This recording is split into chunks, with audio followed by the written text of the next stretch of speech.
Jana tulizungumzia juu ya kuharakisha uandikishaji wa wasia kama ilivyosemwa katika sheria, na vile vile tumeona kwamba mwenye kutoa wasia ni bora atoe wasia kwa jamaa zake wa karibu ili waweze kuitekeleza wasia hiyo. Na vile vile mtu anapotoa wasia ni kwamba asizidi kutoa wasia zaidi ya thuluthi moja ya mali yake, na dalili vile vile tukaizungumzia. Na leo insha Allah tutaona wasia nyingine ambayo inatolewa na ilifutwa kama ilivyosema sheria, ama kama alivyozungumzia Bwana Mtume Muhammad sallallahu alayhi wasallam. Wa amma alwasiyatu lilwalidaini, ama wasia inayotolewa kwa wazazi wawili, wal aqrabina, na jamaa wa karibu, alladhina, jamaa ambao yarithuna min almusi, ambao wanarithi mali kutoka kwa mwenye kutoa wasia. Fala tajuzu, hiyo haijuzu, yani haifai kutolewa wasia kwa mwenye kurithi. Haifai kutolewa wasia kwa wazazi wawili. Ati mtu akifariki, ugonjwa huu ambao niko nayo naona inanipeleka vibaya, ikija kwangu ajali, natoa wasia kwamba mtoto wangu fulani au mzazi wangu fulani au baba yangu fulani apewe kitu fulani. Hiyo wasia haifai. Kwa nini? Liannaha mansukhatun biayati mirath, kwa sababu wasia kama hiyo imeshafutwa, imetupiliwa mbali na ile aya ya mirath, aya ya kurithiana. Na kama tunataka kuifahamu aya hiyo, tusome katika Suratun Nisa, yusikumullahu fi auladikum, mpaka mwisho pale. Utaona kwamba Mwenyezi Mungu ameeleza katika mpangilio wa Mwenyezi Mungu, ameeleza urithi wa mwana, kisha akaeleza urithi wa watoto, urithi wa wazazi, kisha akaeleza urithi wa watu wawili waliooana, yani mume na mke. Kwa hivyo hawa kabisa moja kwa moja, na urithi wa ndugu na madada, hao moja kwa moja hawaingii katika wasia.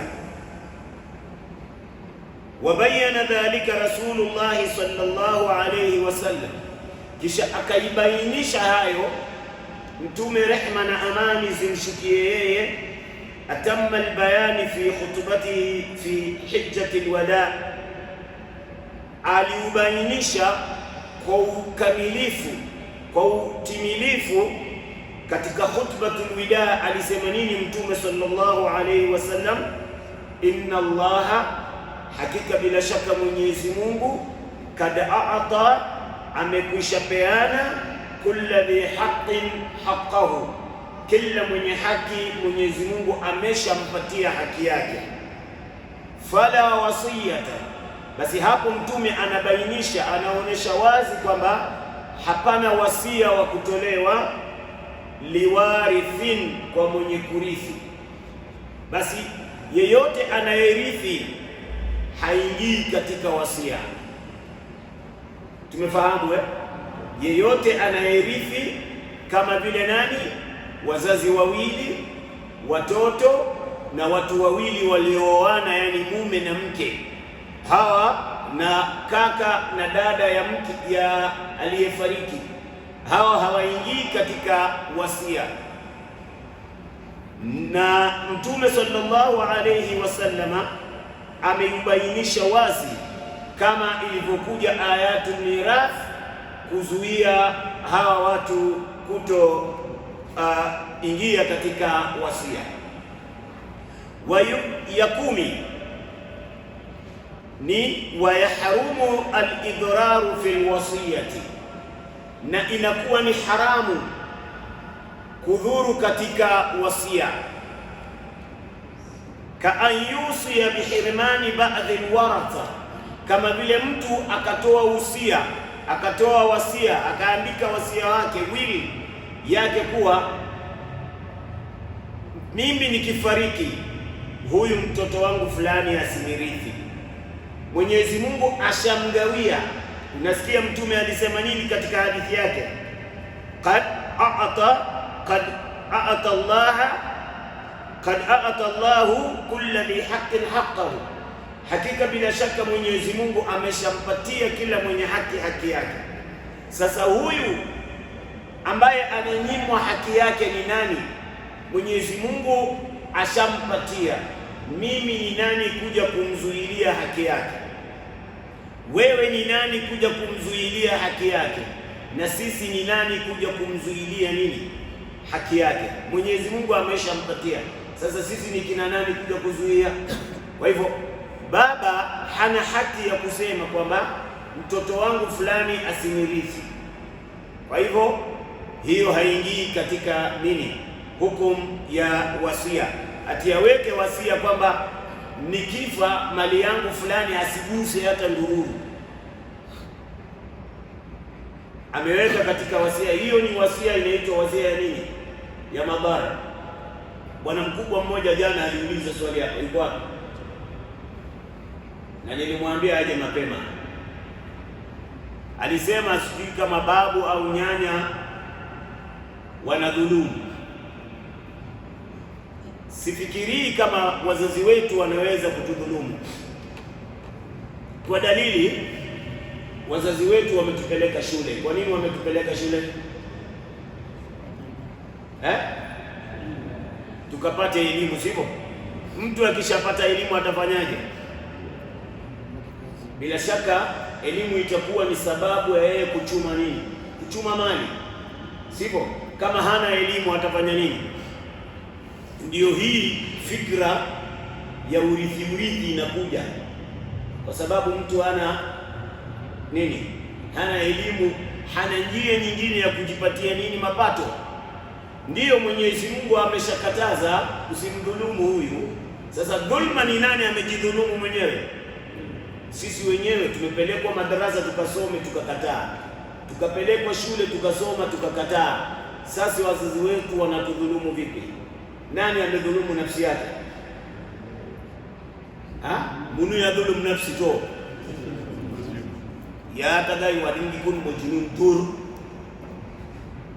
shor fikra urithi. Sawa? Tafikiri mojununin takiba de kunu mojununin.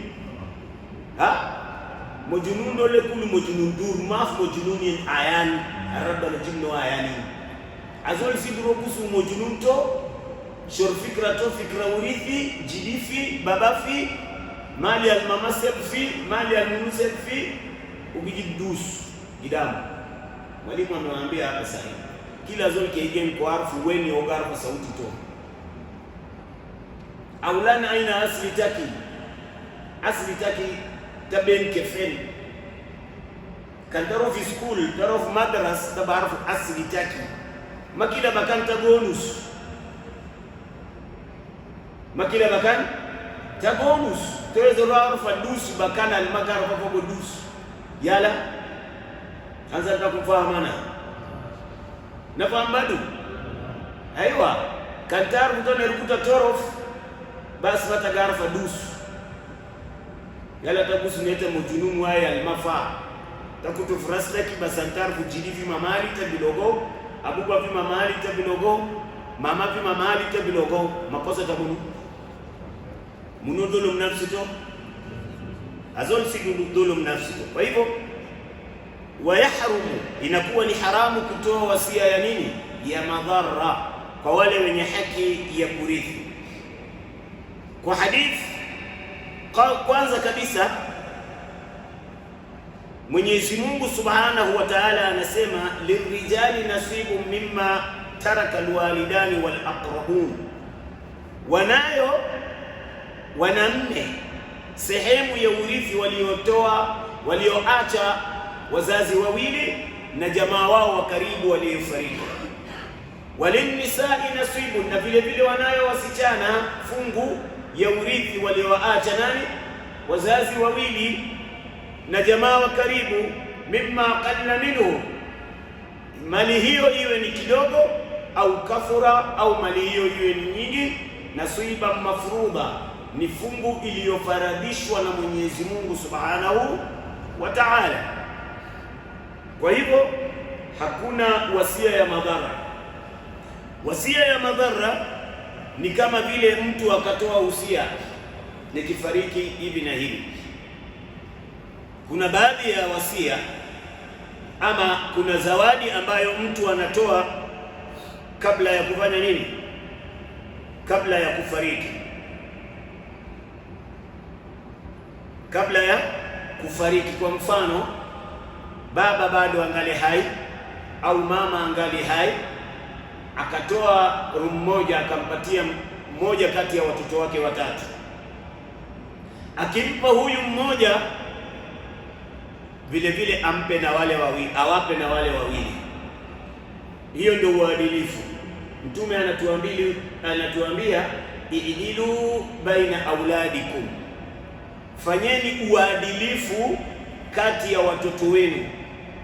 Msiwapende watoto wengine na mkawachukia wengine, kwa sababu huyu nampenda nikampa na huyu simpendi simpi. La, hiyo ina create enmity, ina create chuki kati ya watoto, inaleta shida kati ya watoto wawili. Sasa mtu anapohusia kwamba kitu fulani apewe fulani na fulani kitu fulani na fulani asipewe, tayari mzazi amefanya nini?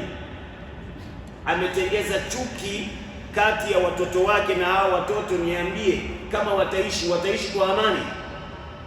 Bila shaka hawatoishi kwa amani, bila shaka hawataishi katika kupendana, kwa sababu aliyefanya watoto hawa kutoelewana na kutosikizana ni nani? Ni mzazi. Kwa hivyo huyu mzazi atahukumiwa na Mwenyezi Mungu yeye, sio mimi kumhukumu, wala sio wewe kumhukumu. Kwa sababu gani? Kwa sababu yeye hakufanya uadilifu kati ya nani? Kati ya watoto wake. Na hii ndiyo miongoni mwa vitu ambavyo vinaleta shida na tabu miongoni mwa wana. Naam. Swali yangu ni mbili.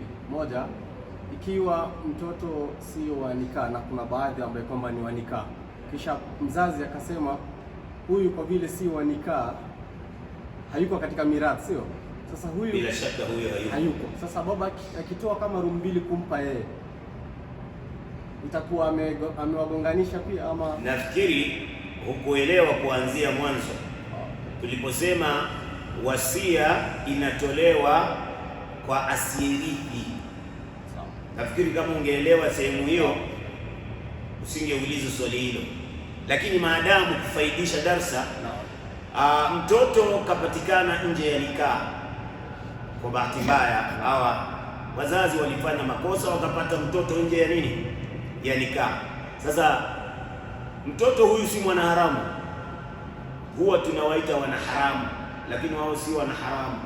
Wao ni watoto waliozaliwa kikawaida, lakini kitendo walichofanya wale wazazi wawili ndio haramu, mpaka huyo mtoto akafanya nini? Akazaliwa. Sawa? Sasa huyu mtoto, ikiwa wewe kama baba unamtambua huyu ni wewe ndio sababu ya yeye kuwa katika dunia, ukaamua huyu ndio anafaa umwandike katika wasia wako. Kwa sababu gani? Kwa sababu yeye hakurithi. Sasa ukimpa zawadi yako mapema, Hiyo ndio kama hiyo wasia yako umeshaandika ukampa yeye. Sisi tumeelewana? Nimekujibu au bado?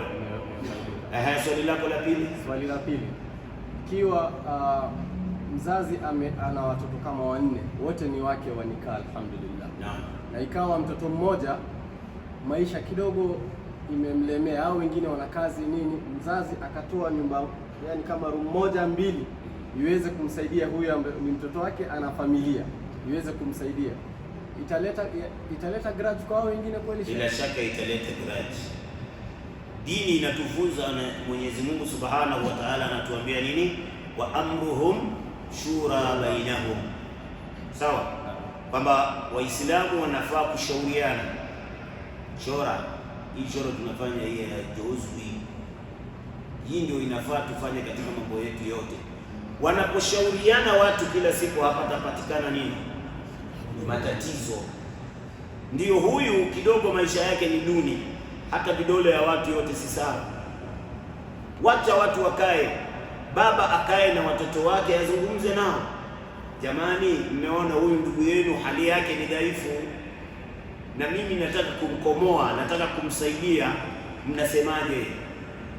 Sikia kauli yao kwanza, la sivyo ukafanya kwa ujeuri kwa sababu ni mali yako, utakuwa umeleta shida kati ya hawa watoto. Kaa nao, zungumza nao, na bila shaka mtafikia katika suluhisho. Kila siku shura ni kitu muhimu. Shura si kwa sababu ya ndoa peke yake tunafanya shura, la, hata katika mambo yetu za kinyumbani tufanye shura. Leo hii unataka kununua gari na kuna shamba inataka kununuliwa, kaa na watoto wako, usiamue tu kununua gari na kuna nini, kitu ambayo ni muhimu zaidi ya gari ambayo ni nini? Ni shamba. Unaweza kuwa ndio ukanunua gari alafu kesho kibira ivunjwe, mtaenda wapi? Kwa hivyo ni vizuri watu kufanya shura. Mali ndiyo ni yako, lakini shauriana na watoto wako ili kuondoa nini? Kwa nini unafikiri watu wanaandika agreement? Niambie, kwa nini unafikiri watu wanaandika agreement? Usije kuwa na mtihani baadaye. Nzuri, jazakallah khair. Kwa sababu isije ikawa na nini? Na mtihani na shida pale baadaye.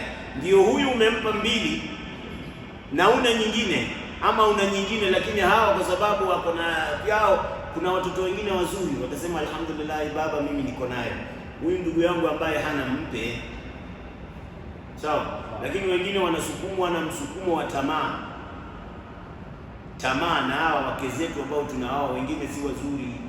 Matafikiri harimani na jozi ndio kule kama kwezi kijado boma. Sio dingi cha kasu. Sawa? Kwa hivyo ni vizuri watu kukaa na kuzungumza. Usifanye tu kwa sababu ni yako. La sivyo msaidie na fedha kila mwezi huyo mtoto. Na hao wengine vile vile wape. Sio tu huyu kila mwezi unampa shilingi 1000 na hao wengine unamwambia Nini mna uwezo. Sisi tunaambiwa hivyo. Hii ameita tendi uwezo, wewe mendi sekana hiyo. Alafu sasa una create anakuwa nini? Mvivu. Ukikuwa Kiislamu hata hawezi kutoka kwenda kutafuta kwa sababu anajua nani. Ukishaondoka mzazi, baadaye watasema nini? Baba kani wedi nani? Munu maarufu. Sivyo? Nimekujibu au bado? Kwa hivyo madhara katika wasia haifai. Sawa? Na ya 9 ambayo tushaizungumzia ndio hiyo wasia katika madhara. Walamma kana alghalib, na vile vile kuna wasia ambazo zinatolewa namna ambavyo imekithirika miongoni mwa watu Waislamu katika wakati huu kuzua mambo katika dini, hasa mambo ambazo zinahusiana na kifo. Imekuwa ni wajibu mtu Muislamu ausie kabla hujakufa, toa wasia ya namna utakavyozikwa, uzikwe kidini, Kiislamu, kisunna ya Bwana Mtume Muhammad sallallahu alaihi wasallam. Usije ukazikwa namna nyingine ambayo haifai. Sawa, kama vile hadith ya Abu Musa radhiyallahu anhu, hina hadarahu al-maut, ilipomfikia kifo, qala, akasema kwa watoto wake, idha talaqtum bi janazati, mkishabeba mkitoka kwenda kunizika mkabeba janaza yangu, fa asri'u bi al-mashya, nedeni upesi upesi mkitembea, sio kukimbia. Sawa, wala tutbiruni bimijma, na wala msifuate janaza yangu. Kwa nini? Kwa chetezo cha moto. Msifuate janaza yangu na moto. Wala taj'alanna alayya ala lahdi shay'an, na wala msiweke kitu katika mwanandani wangu, yahulu baini wa baina turab, ambaye itazuia kati ya mwili wangu na mchanga. Wala taj'alanna ala qabri binaan, na wala msijenge jengo lolote juu ya kaburi yangu. Twendeni makaburini sasa hizi, tutaangalia kile makaburi yamejengwa. Kila mtu anajaribu kurembesha nini kaburi ya mtu wake. Je, hiyo inafaa? Wallahi ndugu Waislamu, hiyo haifai. Kaburi ya Bwana Mtume Muhammad sallallahu alaihi wasallam ilijengwa tu na ikawekwa mchanga namna hii. Ya maswahaba vile vile ni hivyo hivyo. Unataka kuweka alama, chukua hata kama ni mawe au miti, weka nini alama. Lakini sisi wallahi tunapita nini, tunapita mipaka. Utaona mtu ameweka hii tiles, ameenda akaweka pale akajenga naye ukuta wa nini. Hiyo haifai. Ndio huyu jamaa nani, Abu Musa anasema, wa ushidukum anni bari'un, na nashuhudia kwenu nyinyi kwamba mimi niko mbali, min kulli haliqatin, mimi niko mbali kutokamana na kila atakayeniomboleza akanyoa nywele. Kuna watu mila yao wakifiliwa wananyoa, sivyo? Kwa hivyo hiyo sio sunna ya Kiislamu, haifai hivyo. Au sadiqatin, au mimi niko mbali na yule ambaye atanyanyua sauti kwa kuniomboleza na kuzungumza maneno. Hiyo kwetu inafanyika, haifanyiki? Mtu akifariki, kuna watu wanalia na wananubikela munginondo, wanazungumza mambo mengine, sijui jidita hii, kadita hii, abubata hii, awata hii, merukuta hii. La, hiyo haifai. Tasabina mamunu, si watu wanafikia hilo? Umetuacha na nani fulani, wewe umeenda. Hiyo haifai kwa mtu Muislamu. Sasa wasia kama hizi inafaa utoe, sawa? Au khariqatin, au kuna wengine wanachana nguo zao, wengine wanaharibu hata nywele. Unaona mwanamke anavuruga nywele yake kwa kupata habari ya kifo ya nani, ya mtu wake wa karibu. Kwa hivyo ndugu Waislamu, wasia kama hizi inafaa mtu azungumze. Mimi nitakapofariki nataka nifanyiwe kadha wa kadha wa kadha, kulingana na sunna ya Bwana Mtume Muhammad sallallahu alaihi wasallam. Tena si vibaya kuchagua watu ambao unataka wakuoshe. Chagua kabisa, ikinifikia ajal nataka fulani na fulani na fulani na fulani, kama watu watano wachague, wao ndio wafanye nini, washughulike katika kuniandaa kwenda kuzikwa. Wasia kama hii dini imekubali, lakini sio mtu atoe wasia nyingine. Angalia siku hizi mtu akifariki, vile namna watu wanavojaa katika chumba kile cha kumwandaa maiti.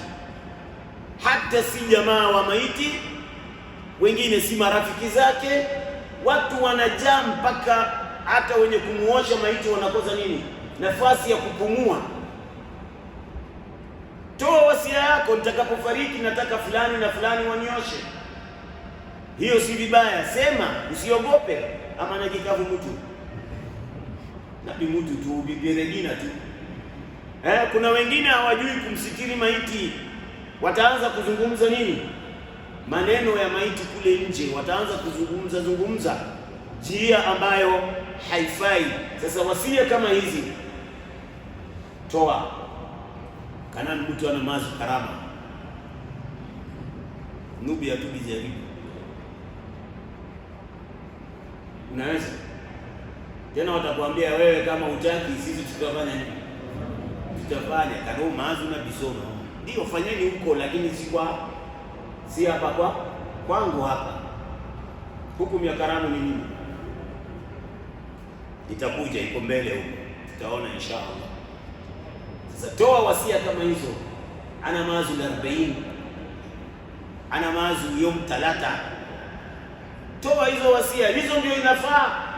Amazo anasikia kore fibika yana anasikia mfibika hili, lakini ukisema hivyo kibira hii bikele mwede maaza anasi watu wanataka kupeana pole, waje mchana wapeana pole, waende zao, wache mke akaya nini anguroge mfidulta fulani. Hizi ndio lugha zetu ziko. Iko wapi? Tumetoa wapi hiyo maneno? Wallahi hii ni amana, hii dini ni amana. Alafu gharama ya maisha sasa imepanda, sivyo? Tuangalie namna maisha ilivyo saa hizi. Kwa hivyo ya jamaa, toa wasia ambayo inafaa kabla mtu hajafanya nini, hajafariki. Hii yote tulikuwa tunazungumzia kutoka wakati mtu akiwa mgonjwa. Mtu akiwa mgonjwa na ameona hali yake namna ilivyo, vitu ambavyo anafaa kusema na kuzungumza na kuyasema. Insha Allah tukipata wakati vile vile tutazungumzia darasa yetu nyingine. Darasa ya pili itakuwa juu ya talqinul muhtadhar, kumsomea talqin al-muhtadhar. Muhtadhar ni nani? Muhtadhar ni yule ambaye kifo imemfikia, na sisi ala al-asaf, kwa majuto, watu wetu wengi wanakufa na hatuko karibu. Sasa je, wanakufa namna gani? Mtu anapotokwa na roho anatakiwa afanyiwe nini? Hii ndiyo darasa yetu ambayo inakuja insha Allah, na tunamuomba Mwenyezi Mungu Subhanahu wa Ta'ala atujalie min alladhina yastami'una alqawla wa yattabi'una ahsana. ربنا آتنا في الدنيا حسنة وفي الآخرة حسنة وقنا عذاب النار. اللهم إنا نسألك الهدى والتقى والعفاف والغنى. اللهم ربنا تقبل صيامنا وقيامنا وركوعنا وسجودنا وتوبتنا يا إله الأولين والآخرين. ربنا آتنا في الدنيا حسنة وفي الآخرة حسنة وقنا عذاب النار. وصل اللهم على خير خلق نبي الأمة وعلى آله وصحبه وسلم. سبحان ربك رب العزة عما يصفون وسلام على المرسلين والحمد لله رب العالمين. إن الله وملائكته يصلون على النبي يا أيها الذين آمنوا صلوا عليه وسلموا تسليما. اللهم صل وسلم على سيدنا محمد وعلى آل سيدنا محمد. دعواهم فيها سبحانك اللهم، تحياتهم فيها السلام، وآخر دعواهم وللحمد لله رب العالمين والعفو منكم.